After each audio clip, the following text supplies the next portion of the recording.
All right, welcome back to the Coach Mack Show. Coach, big win Friday night against the #1 team in the state, Atkinson County, 33-0. It was a good win. It was our kids, really got off to a great start. Opening drive, drove the ball down, kicked a field goal. At least we came away with points. That's great. And then we turned around and played some outstanding lights out defense the entire game. It was really a great night for the defense. Offense got some points, but yet it was still, I think it was just a real big night for the defense. Oh, yeah, Tion and Mookie was having his way. Mookie Smith, number 51, he's been moved to nose guard from defensive tackle since Toby Dasher's out. And I tell you, Mookie has just really dominated that position thus far.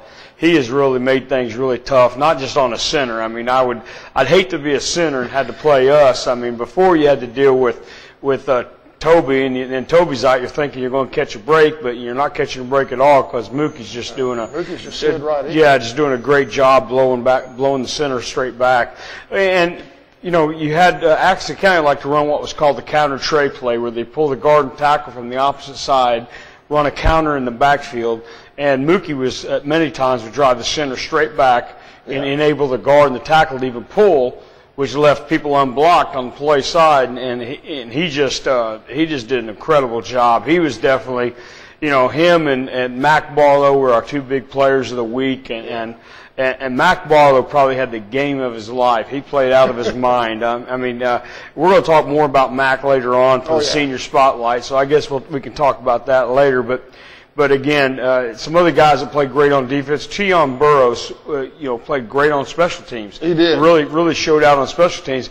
But I thought Tion Burrows did a great job at defensive tackle also. He plays with his hands so well, and we're really pleased with the job he did. So those three guys, Mookie Smith at nose guard, Mak Barlow at inside linebacker, and then Tion Burrows playing defensive tackle on our left side, just did an incredible job on the defensive side of the ball. And again, we gave up very few yards. I think they had a grand total of yards of maybe 121. I think we had less than 100 maybe against Bacon, but again, we had an incredible night, giving up less than 2.2 yards a play.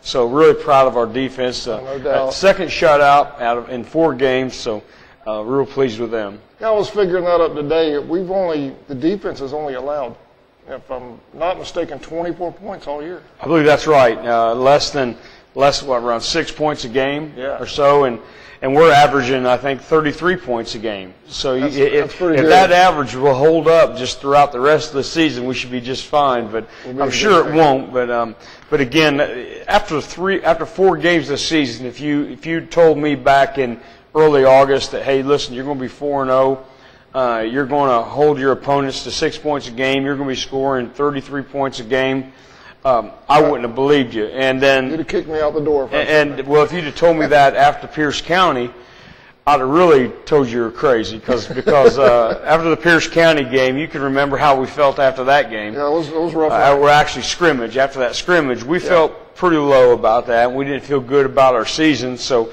that may have been the best thing to happen to us, was that Pierce County debacle. I mean, it was just no success whatsoever in that game. It really woke us up, and it gave us 2 weeks to really focus in on the rest of this season. And it's gone well so far. The opening play, I believe it was the opening play. I was telling, I had my son Justin up there helping with the cameras, and I told him I could have driven my rig through that hole for Andrew Lee that first play.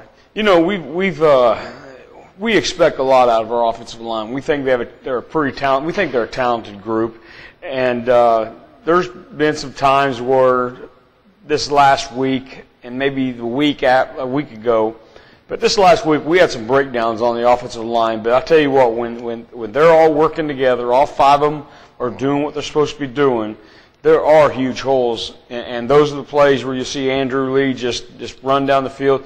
Andrew had 17 carries, and those 17 carries he had 202 yards. And, anymore with Andrew, 100 yards is a bad game. I mean, that's just really his. That was kind of the reaction you had last week when he had 140. You were like, oh, it's just 140. Yeah, I mean, we're kind of looking for 200 and up from him now. He had 3 touchdowns, and he averaged he averaged exactly 11.9 yards a carry. Yeah. So, he had some big runs, and again, if our offensive line and Andrew will all put it together at the same time, that's what you see. You see huge holes, and you see him just taking off down the middle of the field. Kurt caught a couple of big balls. Kurt did catch a couple. He had 2 passes for 32. 17 had a nice catch. Yeah, he had 2 catches for 34 yards. Ethan Sauls had 2 catches. And also Cavante Nash had 1 catch for 20 yards, big catch. Yeah. And then Scott Birchall had 1 for 13. So again, going back like we talked a week ago, Jimmy's doing a good job of spreading the ball around and throwing it when we have to. I know our pass defense was good. Of course, they only threw the ball 9 times for 1 completion. That was for 14 yards. So our run defense was good. Our pass defense was good. On offense, we spread the ball around our passing game. And, of course, Andrew and the offensive line did a great job. And I know special teams, just talking about special teams a little bit, we had mentioned before we got started, Tevis Dasher. We know losing Trey Harrington, an 2-time All-State punter, we were really concerned about our punting game. And Tevis was the man who he won the job, and we were, even though he won the job, we were still concerned about how well we were going to do in the punting game. And when you have a high school punter, he's averaging 36.6 yards a punt, and his longest has been 42. When you're averaging over 35 yards a punt at the high school level, that's good. That's good. You're going to be okay doing that. I mean. Trey had a spoil because he was up around in the 40s, but anytime you're over 35 yards, you're really pleased with that. So Tevis has done a great job there, and Tomcat Johnson, our kicker, he was perfect. He was perfect on Friday night. He had 4 extra points, and he had 1 field goal. That was to start the game off in the first drive. And I tell you, his confidence has risen. My confidence in him to go ahead and send out the extra point or field goal team has risen. Actually, it probably has risen a little bit too much because one time I sent him out, and then I didn't realize how short it was for a first down, and also I didn't realize how far of a field goal it was. I believe it was close to. It was going to be a 40-plus yarder. It'd be a 40-plus yarder. Now he's made a 40-yarder, but I think it was going to be 40-plus, and plus we only needed a yard or less than a yard for a first down. I didn't realize that, and so we took a timeout, got him off the field, and went ahead and got the first down and kept the drive going. But again, Thomas is a guy that a year ago we were thinking 25-yard field goals. Now we're thinking 40-yard field goals, and he's made them. So.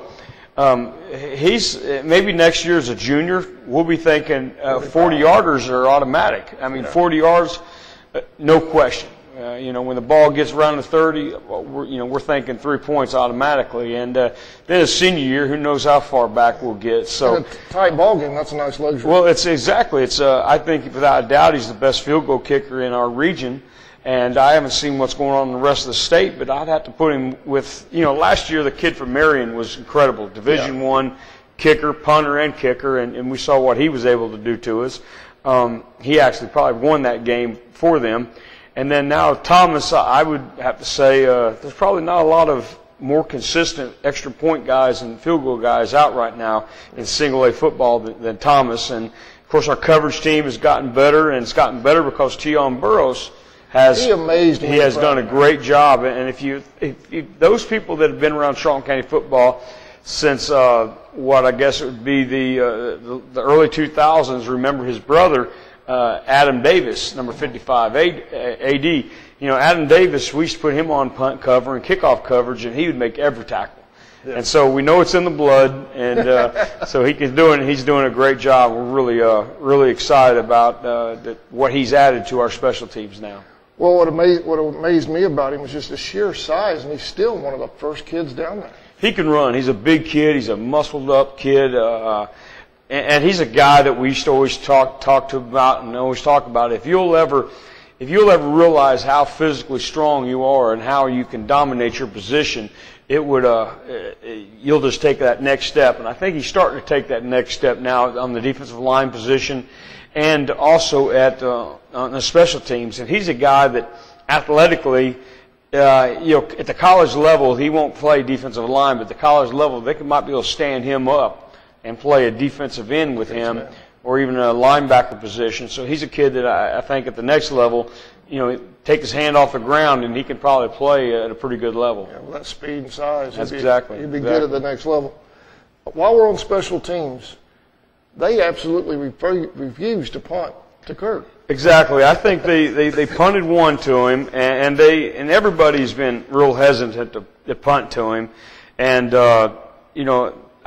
they punted one time to him, and he took it back for 31 yards. That's why and so I think right there, once they realized that, and they probably went into the game seeing Kurt return punts for touchdowns, right. They probably realized we've got to be careful. And once they punted it once to him early in the game and he took it back 31 yards, they realized they're better off just kicking it out of bounds and getting some distance, which ain't all a bad idea if you can get the distance along with that kick out of bounds. I think a couple of them were like 15 yarders. Yeah, exactly. But there you go. It's another threat. It's another threat. It's something else people have to get prepared for. Mm-hmm. So, and that's a big part of the special teams, not wanting to kick it off, not wanting to kick it, not wanting to punt it to Kurt, and also not wanting to really kick it off to him either. We've had Kurt has returned 2 kickoffs for a grand total of 99 yards, and he's averaging 50 yards every time he touches it. That's a threat. It's a definite threat. So they've been trying to kick it to other people, and when you have people like Devin Hannons, Tevis Dasher, and Eric Daniels catching kickoffs, that tells you right there they're kicking it short. And those guys are up guys. Second, third row. Yes, or middle row. So they're kicking it to the middle row instead of trying to get it back to the back row, which means we're getting some good field position. And that always helps that offense. Sure does. That run game, exactly. pound it out. Exactly. All right, Coach. Our senior spotlight. Okay, senior spotlight is Mak Barlow. We mentioned him. Mak Barlow. Do you want to do that now? Well, we'll take a break, come back. That way Chris can dub it out for the ball game Friday night. Okay, very good. The Folkestone Pharmacy, your original hometown pharmacy for over 45 years, is a proud sponsor of Charlton Sportsnet broadcasts. Folkestone Pharmacy accepts insurance from most local employers, including the City of Folkestone, Charlton County, Babcock and Wilcox, AJM, Charlton Memorial Hospital, and many others. The Folkestone Pharmacy wishes the Indians best of luck this season. Welcome back to the Coach Mack Show. Our senior spotlight this week is Mak Barlow. Had a huge night Friday night. I'll tell you, Mak Barlow came to us last year. Him and his parents, Brian and Stephanie Barlow, they moved to Charlton County a year ago. I guess it would be probably not last summer, but the summer before. And Mac had to play B-team football because of the transfer rule. And but Mac was a guy on B-team a year ago. We had him at running back, quarterback, wide receiver. We had him play everywhere except for the defensive line on defense, return kicks and punts and so forth. So Mac did a lot of things for us, and we knew he was a football player. We knew he was an athlete, but we weren't sure where we were going to have to play him at when he got to varsity. And then they come. I think he even played a little B-team basketball for us. Again, he was only could play B-team then, and then baseball came around. And I heard he was a good baseball player, and then I went over and watched him play B-team baseball. And I realized that Mac may be one of our best baseball players last year, and he couldn't even play varsity.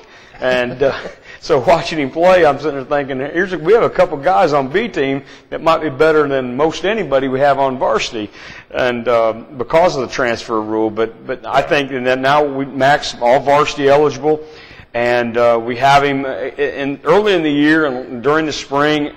It was still, what do we do with Mac? Yeah. He needs to be on the field. He needs to be doing something. During the summer, during passing league, we had him play some wide receiver. He was kind of average at wide receiver. And then we had him playing defensive back, and he really didn't seem to have that build or that kind of speed to play defensive back and so forth.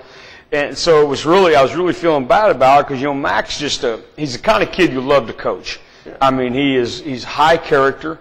He's zero attitude problems, zero problems over at the school. The teachers love him, the students love him. I mean, it's just, he's an ideal kid. He's one of those guys, if you had to pick out some kids on this team, that if you had a son, you'd pick Mac as one of those guys. No stress kid. Yeah, exactly. Low maintenance. And compared to other kids, we spend all of our time trying to raise them. But anyway, Brian in 7, he's already done a good job raising Mac. So, and because of some injuries and different things, and of course the ejection of Anthony Jackson in the Bacon County game, we really had to force the issue, and we told Mac, I said, here's where you're playing this week. And we kind of held our breath thinking we weren't sure how this was going to work out. Well, come to find out, Mak Barlow is an inside linebacker, all probably 5'9", 100 and maybe 60 pounds of him. Maybe 60 pounds. He's an inside linebacker is what he is, and he has such a great knack for it. He avoids blocks. He reads his keys. He reads the keys of the near guard to the near back as well as anybody we have, and as well as anybody we've had in a while, and he just gets to the football real clean. And that's what great linebackers do. And Mac ended up last game with 12 tackles. And First time out. 12 tackles, 3 sacks, first time out, and he had such a great game, and he's had enough good plays along that after really only playing maybe 2 games on defense, he's leading our team in tackles with 22 tackles right now. Wow. So I'll tell you, I was just really shocked. We knew during the game, I said, hey, this guy's playing lights out. He's having a great game. And then we look at the film Sunday during our coaches meeting, and we were just in awe of the way his knack of getting to the point of attack and getting to the ball, taking on fullbacks. He was playing linebacker like a kid that probably weighed another 50 pounds and was 3 or 4 more inches than what he was. So we're excited. We found ourselves a good defensive football player. If the season was to end today, Mac would be and well, probably Mookie would be our defensive MVPs right now. So that's how well he has played these last game and a half, really.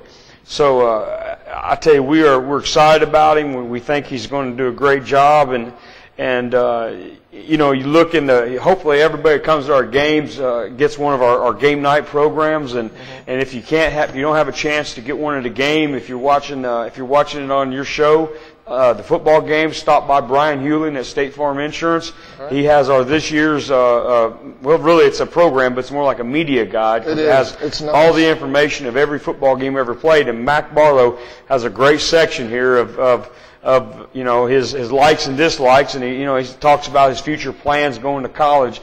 There's no doubt the job Mac does in the classroom, he'll go to college and he'll do a great job and so forth, and you know, his favorite subject's math, enjoys fishing and working. I would have left the working part off and just emphasize fishing on there, but he is a kid that doesn't mind work. I mean, I've noticed that in the weight room, I've noticed that on the practice field. You know, Mac's going to work for you, and I wish we'd have had him all 4 years. It's hard to tell him what kind of football player he'd be by now, but when football's over, hopefully in December, I think you're going to see Mac probably be one of the best. Of course, you have A.J. Talley. Nobody's going to be as good as him in baseball we have. But I think, you know, this guy, Mak Barlow, is going to be a great high school baseball player for us also in the spring. That's high praise. There are some great ball players around here. Yep. Game and a half leading tackles. That's right. 22 tackles overall, and really played for most part a game and a half. That's one way to make an impression, isn't it? It sure is. All right. Well, congratulations, to Mak Barlow, and you're our senior spotlight for the week. We'll see you Friday night. We'll be right back with the third segment. We're going to talk about the upcoming Turner County. Mm-hmm. Okefenokee Rural Electric Membership Corporation offers more than dependable electrical energy at a competitive price. Quality service is provided by a friendly and professional staff trained to meet your every electrical power need, whether residential, commercial, or industrial. If you have any questions or need information, call us at 1-800-262-5131. Okefenokee REMC, owned by those we serve. A proud sponsor of this year's Indian football broadcast.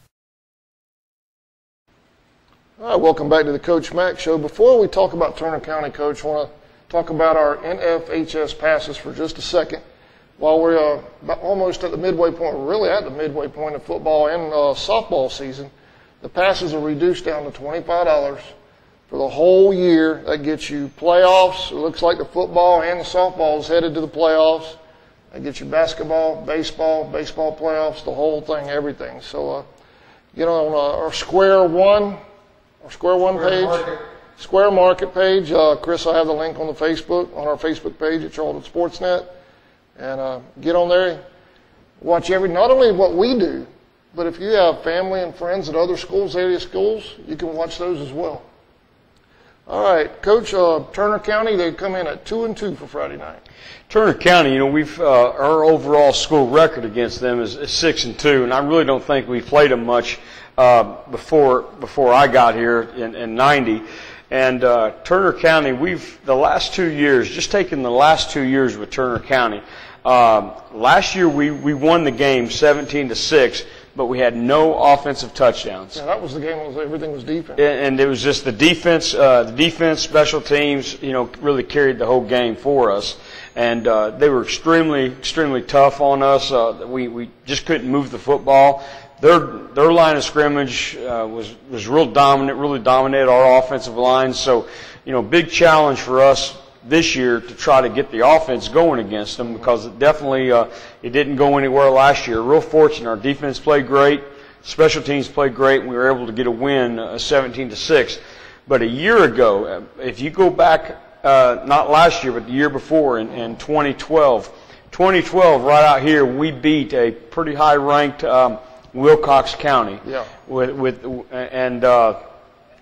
won that game. We were all excited about it, felt good about ourselves, and then we turned around and had to drive to Ashburn, Georgia to play Turner, and we got beat in that game 38-6. Yeah, that was a long ride. We stepped on the field, and I'll tell you what, it didn't take long. They got after us, and for some reason, every game that we've played against Telfair is a war. And except for 2 years ago, it wasn't a war. It was a tail kicking from them to us.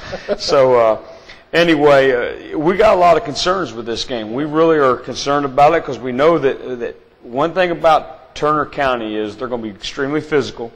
They're going to be extremely well coached. Coach Gamble, he's got a great staff. Some assistant coaches. One of them, Bill Clark, used to be one of my assistant coaches. And he's now with him, and he's got a great staff, and Coach Gamble does a great job, first of all, coaching those kids. And I know they're going to come in here ready to go. They're going to come in here excited, and they know they play well against us. Yeah, they know they can play with us. And they hit us as hard as anybody we play all year hits us. So that's going to be it's a game that we saw on the calendar, and I knew that it was going to be a tough game, and I'm glad it's here because that's a long ride over to Ashburn. So they can make the long ride from there to here to Folkestone this year, and next year we go over there. But so we're really concerned about this thing. It's one of those games. We all know who we play next, and we want to try to keep looking ahead. And I think that our coaches today thus far and our players thus far have done a good job focusing on Turner County and not looking ahead to the next week's game. And we can't afford to, because Turner County is plenty good enough to beat us. And I truly believe we are not a good enough football team to overlook anybody, to take anybody lightly, to not prepare to our fullest for anybody. So, again, this week's all about Turner County. Next week it'll be all about next week and down the road. But we've got to focus on these guys. It's rec night. Yeah. Always enjoy rec night because, like I said, this is my 25th year as head coach, and I can still remember throughout the years walking through down there and shaking the hands of those rec league kids, and then later on, here they become they're your guys. Yeah, my guys. So that's a lot of fun. I mean, I remember those guys. I can remember Mookie as a little rec league guy. I can even remember Mookie's dad, Snapper, as a rec league kid. So now I remember their dads in the rec leagues. So that's how far. You've got their children. Yeah, that's how far back we go with that. So rec league night is a great night. I enjoy watching. I don't get to see it until after the game's over. But I love watching the film, the run-through sign. You see the Indians come through, And then here you just keep see all these little guys, little kids, and cheerleaders, and all this just keep coming through the run-through sign. It seems like it takes forever to get them through, but outrunning the coaches sometimes. Yeah, it's easy. It's great to see. And I know last week our crowd may not have been what we're used to. I mean, everybody was saying we had, 50-60% chance of rain. Didn't rain a drop. Like it was going to be bad. Well, it looked like it was going to be bad, but it didn't rain a drop. No. It rained everywhere but right here.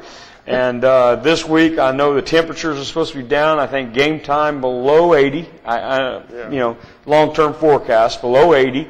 And I know there is a chance of rain, but I tell you what, really, other than Bacon County at the beginning of the game, we haven't had any rain this year. So hopefully we get everybody out and really fill up the bleachers and get back to making the Swamp, Charlton County football field, one of the toughest places to play.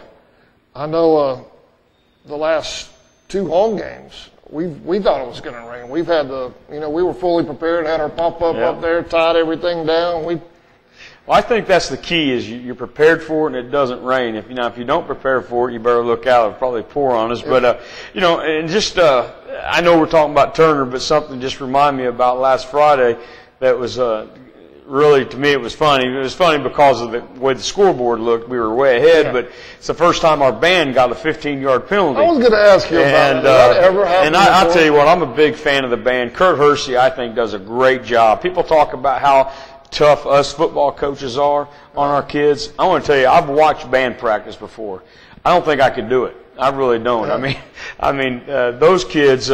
He pushes those kids, and that's why they're so great. I mean, our band, without a doubt, is not just in single A. Within single A, without a doubt, our band's the best in the state of Georgia in single A. But I'm talking about any classification. I think we have the best band program in the entire state. And those kids are really great kids, and I know they love football games, and they get into it, and it wouldn't be a Friday night without them. Put it that way. If we had to play football without the band, it just would not be the same. It wouldn't be the same environment or anything. It'd definitely be something missing. And usually the band will get a warning. Usually the official will come all the way to me, tell us, listen, we're giving your band a warning, and we'll ask them to kind of calm down. And the thing about it is, when you do that to those guys, that's when they really get loud, which I think is hilarious.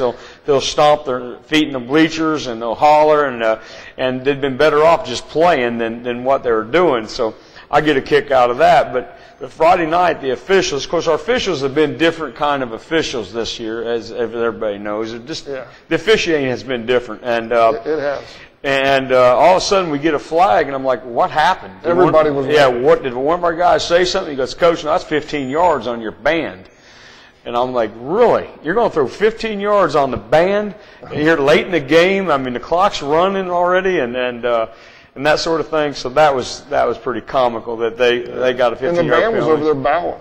Yeah. And they were proud. Yeah, so those guys were proud and everything. But I tell you what, I appreciate they really make Friday nights what they are, is the band, the cheerleaders, and of course the crowd and everything. And people talk about playing at Charlton County is hard, but they also talk about playing at Charlton County is a lot of fun for their kids to get to experience it, because in single A, there's probably nobody that has a better environment than we do right here. It's fun. It really is. Good time. It's fun when the band, it creates a whole aura. That's right. When that band comes marching in, it's business. When they come marching in and they're setting up the run through and the pledge and the prayer and everything they do, and I mean it's clockwork. And then lately I've noticed we have some Indian crazies now running around, some guys painting up their bodies and everything, and I know the kids really appreciate that too. I know the kids it actually fires them up to know that. And who those guys are, in case anybody don't know, is those guys are guys that just play baseball, but they're really supporting the football program, a great deal.